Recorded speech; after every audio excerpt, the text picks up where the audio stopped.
Born to Achieve. Born to Achieve. Welcome to Born to Achieve podcast, the show that inspires and motivates you to unlock your full potential and achieve your goals. With your host, Warren Andrew Pinder. Let's get started on this week's episode of Born to Achieve. Born to Achieve. I am born to achieve greatness, and so are you. On this episode of the Born to Achieve Greatness podcast, we have with us Mr. Alan Lazaros. Alan is a former corporate America executive with notable awards who has achieved high recognized skills in the industry. He's now, after an accident at the age of 26, he has reevaluated his life and has come together now to help others to reach their personal goals using reverse engineering to change your goals and dreams. Welcome to the Born to Achieve podcast, Alan. Warren, thank you for having me. I am an achiever through and through, more so than I ever knew, and I didn't intend to rhyme on that. I'm very grateful to be here because in the beginning it was crickets and no one cared, so thank you so much for having me. And for anyone out there watching or listening in this case, you can achieve great things, but it's not going to happen overnight. And I'm excited to help you reverse engineer your goals and dreams because it's my favorite work in the world. It's what I do every single day. And it's not always fun or pretty, but it is necessary to live a life that's by design and not by accident. Alan, tell us, like, we just, off air, we were just talking, right? And like, just in the lightest of moments, people really want to understand. We're going to go right into it. And when we tell them, like, where you are, you're saying reevaluate your life. You explain how did you do this for your life. You told us a very interesting story shared with our listening audience. Absolutely. So I am 36 years old currently, and I usually playfully joke on camera. I'm hoping to hit puberty at 37. I look very young. But ultimately, I had a tough start. And one of the interesting things that I've found about my life nowadays is I kind of look like someone who started on third base. I was born and raised in Massachusetts, and you saw when I came on camera, I had all these sort of awards behind me, dressed nice, that kind of thing. But so I look like someone who was born on third base, sort of silver spooner, and the reality couldn't have been farther from the truth. I playfully joke and say I couldn't even see the ballpark. Wow. And I was born in 1988. Born and raised, like I said, in Massachusetts. I had my birth father named John McCorkle. He was part of a big Irish Catholic family. Jim, Joe, John, Jane, Joan, Jeanette. John was my dad. And he died suddenly in a car accident when I was 2, when he was 28. I had an older sister who was 6. My mom was 31. I'm an engineer, so everything's numbers for me, so forgive me for that. But that was a tough start. And my mom met my stepfather, Steve Lazaros, at age 3. So from age 3 to 14, I playfully refer to this part of my life as boats and BS. And the reason why is because he worked for a company called AGFA. They did hospital computers during the dot-com era. Mm-hmm. And the U.S. in particular, but globally, the dot-com bubble, the dot-com era from the 90s to the early 2000s were wild economic boom times. Just unbelievable economic growth. So our friends had a lot of money. They had money. It seemed like everyone was kind of running amok is what I call it. And so we had snowmobiles. We had a Ducati motorcycle. My mom drove a BMW. We had boats. We had a yacht. We had an apartment building. And we lived on a lake. And so from the outside looking in, things looked really good. But from the inside out, things were definitely not good because my mom and stepdad did not get along. And that's a very polite way to put it.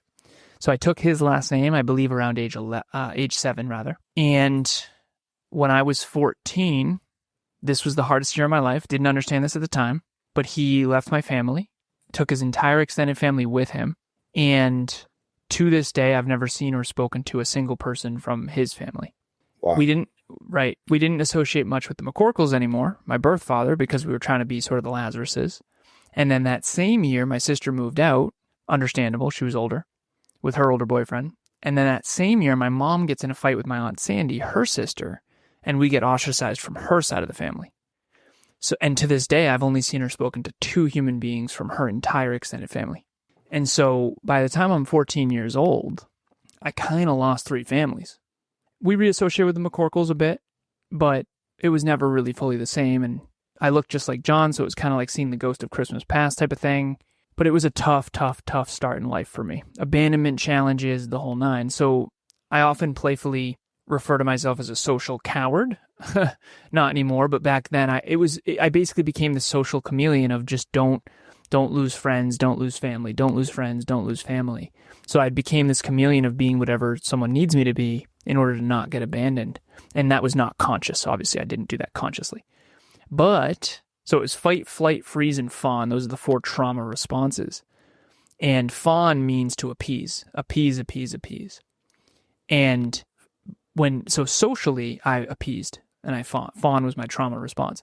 But behind the scenes, when no one was around, it was fight. It was aim higher, work harder, get smarter.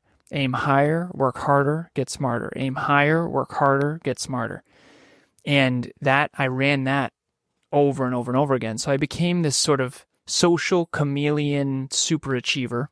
And when my stepdad left, he took 90% of the income with him. So we went from boats and ski trips to I get free lunch at school now because our income is so low. We don't have cable. I shop at Salvation Army sometimes. My mom trades in her BMW for a little Honda Civic. We're not going to starve by any means, but it was definitely how do we keep the home in the family. He got the yacht and the apartment building. We got the house and the dog. And after that, it was just how do we kind of survive? Thank you for joining today's podcast. We'll be right back. Achieve Man, written by Warren Andrew Pinder and Dominique Bradford. This book passionately focuses on the challenges women have been made to go through and how to overcome them. In some cultures, being a woman disadvantages the girl child. This book carefully exposes the hurdles you might face. This masterpiece is the ultimate self-help guide for women. It reveals your true purpose and identity. Get your copy today. Available from Amazon. We now return to today's podcast.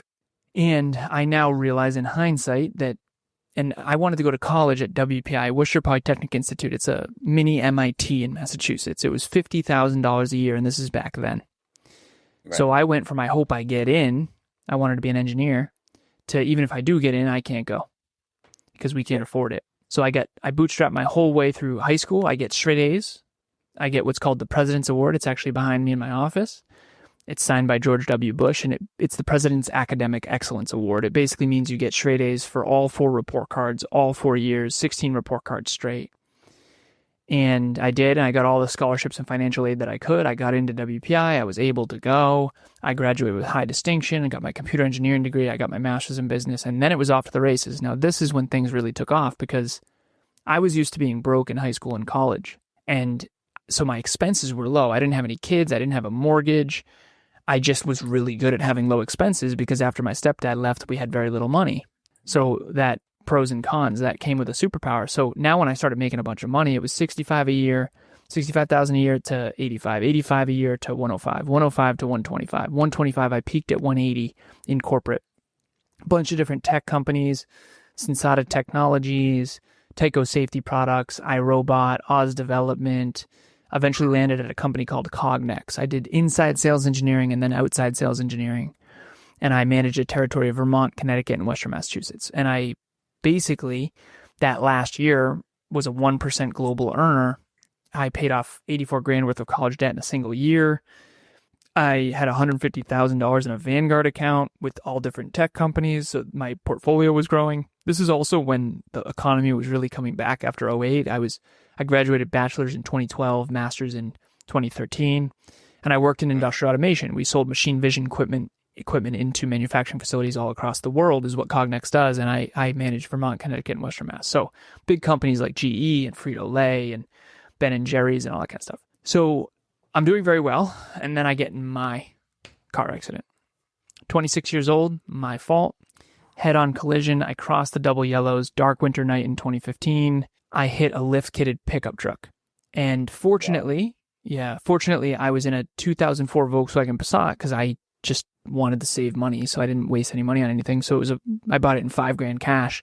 And thank you, Volkswagen, for the safest car ever. I used to call it the tank. German-engineered steel trap of a car, Volkswagen. I've since found out it's one of the safest cars on the road. And that totally saved my life. So both airbags deployed. The other truck was a lift-kitted truck, so they were fine too. We were definitely rattled, though. This is like 30 miles an hour head-on collision. I crossed the double yellows, my fault, head-on collision. Now, that was the metaphor for me of just absolute wake-up call, because my dad died in a car when he was 28. I'm Wow. 26 at the time, and this is my fault. And I'm in an armchair drinking whiskey later that night, just questioning my entire existence. And that's when I really transformed everything. That's when I found personal growth, personal development, self-improvement. That was 10 years ago. And that's when I started a little company called Lazaros LLC, what you'll never learn in school but desperately need to know. And that's when I found my calling. So some people have a job, some people have a career, some people have a calling. I found my calling at 26, and I turned it all around. I just, I changed my entire life. I dedicated my entire life to helping people reach their full potential in health, wealth, and love. And that's basically what brought me here. Now we have an 18-person team, as I mentioned to you. We work with 113 podcasters and business owners. I coach 24 of them myself personally as a business coach, people from all over the world, all different backgrounds, all different ethnicities. And I actually just was on one earlier. That's why I was actually late to this. And I've done 11,179. I track everything. 11,179 coaching sessions, trainings, and podcasts in the last decade. And I just track metrics and habits now, and I help people do that. And I now reverse engineer finish lines for people. But ultimately, it all started 10 years ago when I realized that I was on the wrong path. And I decided after that to have my life be by design. And I wanted my relationships and my goals and my core values and my life to be by design. I wanted my life to be a byproduct of who I am, and I didn't want who I am to be a byproduct of who I was around. And up until 26, quite frankly, a lot of who I was a byproduct of who I was around, and who I was around in hindsight was not optimal for me. Wow. So you aimed high, worked harder, got smarter. You really just soaring high. You went into corporate America. Tell us a little bit about that. Yeah. So when I first got to corporate, you want me to talk about when I first got out of college? Yeah, when you first got into corporate. Yeah, when you got to corporate and the success that you had there, that now has gotten you to where you are now. Well, I rose in corporate in hindsight. A lot of the things that I want to share with everybody, and I've had trouble sharing this in the past, is I had a lot of adversity, and I mentioned that. But I think what's more important to also share is the other side of that coin, which is the advantages that I had. Okay. And so there's 3 advantages that I had. I don't feel like it would do others a service if I don't share these 2. Number 1, I was born in the largest economy on planet Earth, which is the United States. And you can research that. That's not my opinion. It's by a significant margin the largest economy in the world. Yes. Number 2, I was born in a state, Massachusetts, that has no child left behind, which allowed me to get financial aid and scholarships to go to college. And I got to go to one of the best engineering schools in the entire world. So there's 5,200 colleges in the US. There's only 47 in all of Australia. And I feel very blessed to go to one of the best colleges in the world. And then number 3, and this is the part that no one talks about, but it's very important for people to understand, and so I have to have the courage to share it, is I always felt fairly gifted. And so for me, school was never hard. I mean, I was the obnoxious kid that could party all night and still get straight A's on all the calc exams without going to class. And so at the end of the day, I do think that there's a giftedness component to life that I don't think people talk about enough, because usually if you're on the far end of the bell curve on either end, either very unintelligent or very intelligent, usually you are ashamed of it because it hurts your relationships. Yeah. And so it's very hard to lean into where you're gifted because it destroys belonging typically. So if anyone's insecure about their intelligence level, I trigger them a lot. And usually I would dim down and pretend to be dumber to try to fit in. But I don't do that anymore. So with that all being said, I can talk about corporate. For me, corporate felt very easy to me. School also felt very easy to me. I feel like in hindsight, what I would share is I applied to a lot of jobs and I played the numbers game. I actually just helped one of my clients get a new aligned job. She hired me. I said, within 12 weeks, I can guarantee you an aligned job. And she said, okay. So she paid for 12 weeks up front.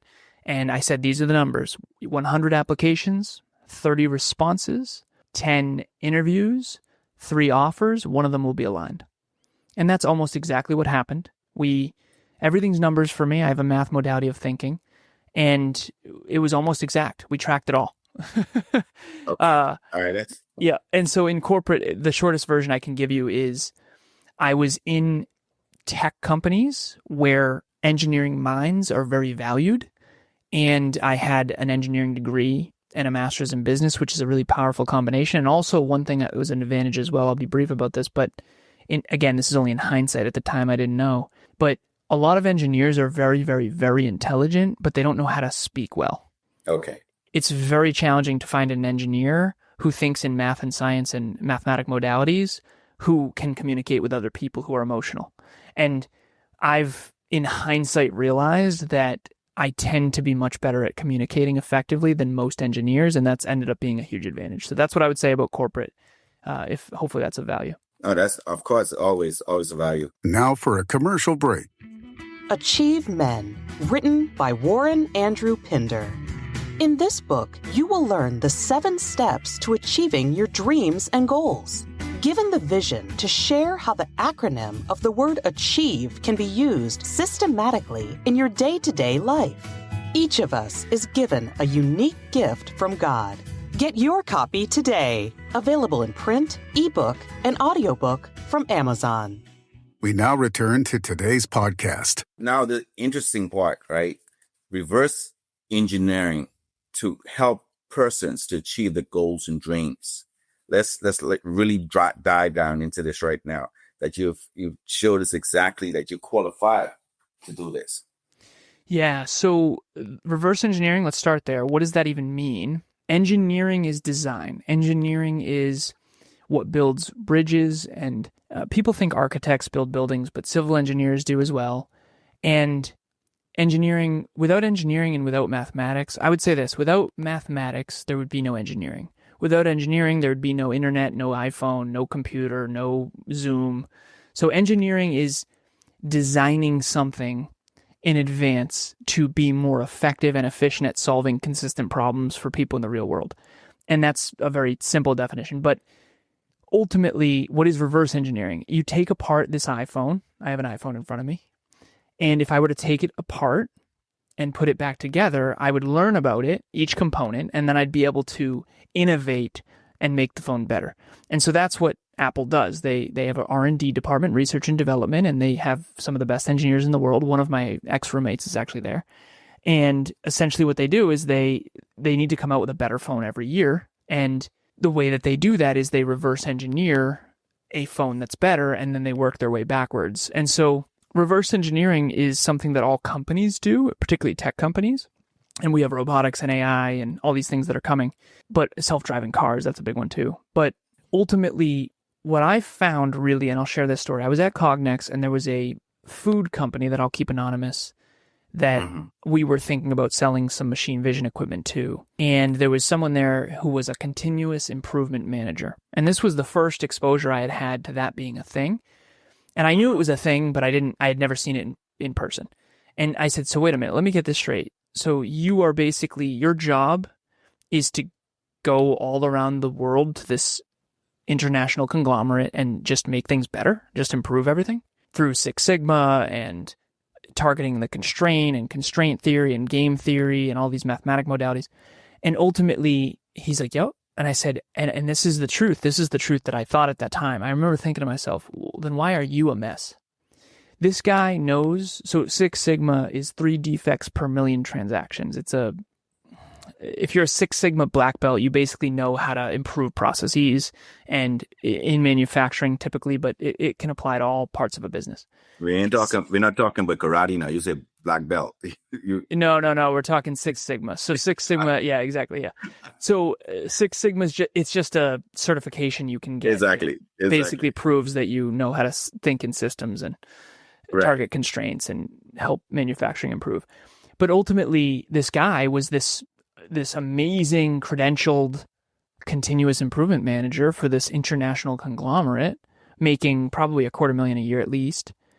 And yet he was a mess. And I remember thinking to myself, like, why don't you apply those same principles to your own life? That made no sense to me. It still doesn't. I actually have coached many project managers and stuff, and they're really good at Six Sigma, but they don't apply it to their own marriage. They don't apply it to their own fitness. They don't apply it to their own home. And it makes no sense to me.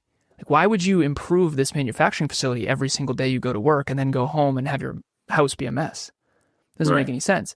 But I'm also weird in that. So to answer your question about reverse engineering, you can design your future in advance. You have to reverse engineer decades, years, quarters, months, weeks, days, hours, minutes, seconds. And so this second right now, Warren, is leading to my minute, leading to the hour, leading to the day, leading to the week, leading to the month, leading to the quarter, leading to the year. This is quite literally forming the tapestry of my life and my body of work.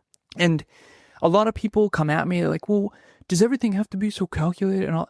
Listen, if you want to wander around aimlessly and then regret your life, you can. I tried that. It doesn't work. And so to me, let's reverse engineer your goals and dreams. Now, here's the problem. If you're not good at mathematics and you don't have a math modality of thinking, it can be very hard to reverse engineer things. So for example, in 10 months, Emilia and I, we're going to be buying a new home. I know the numbers. I know we have a cost value analysis and a spreadsheet of everything we want. We want 15 acres. We want all this stuff. And I make it sound easier than it is, but basically what you do is, okay, well, I know our current income. I know our current cash on hand. I know our current assets. I know our current debts. I know our current expenses. I know how much this home is worth. I know how much it can sell for. So it's all just a math calculation. And when you do this, you realize you've been winging it your entire life, basically. Only 3% of people, last time I researched it, have clear written goals. I am weird in this, but ever since I was a kid, I always had clear written goals. Always. And they always had a number attached to them. So every single one of my clients reverse engineers their dreams, goals, priorities, metrics, habits, skills, and identity. And once you have the dreams, which is a 10 plus year sort of pie in the sky vision, and then you have quarterly goals, and then you have your top 3 priorities for the quarter, and then you have metrics and habits that you track daily, and then you have a most important skill that is necessary to achieve that goal. Once you have all that in alignment, which is what I do with my clients, you realize you're not doing it. So most people tell themselves a story that the reason they're not where they want to be is because they don't know how. But even when you give them the exact how, they still don't do it. And the reason why is the identity. You don't believe enough in yourself, or you don't have the self-worth. Why would someone invest in renovating a home they didn't believe was of value? Yeah. Why would someone invest in a stock that they didn't believe would grow? This is all the self-worth and self-belief stuff. And that's really what it comes down to at the end of the day from all the coaching I've done.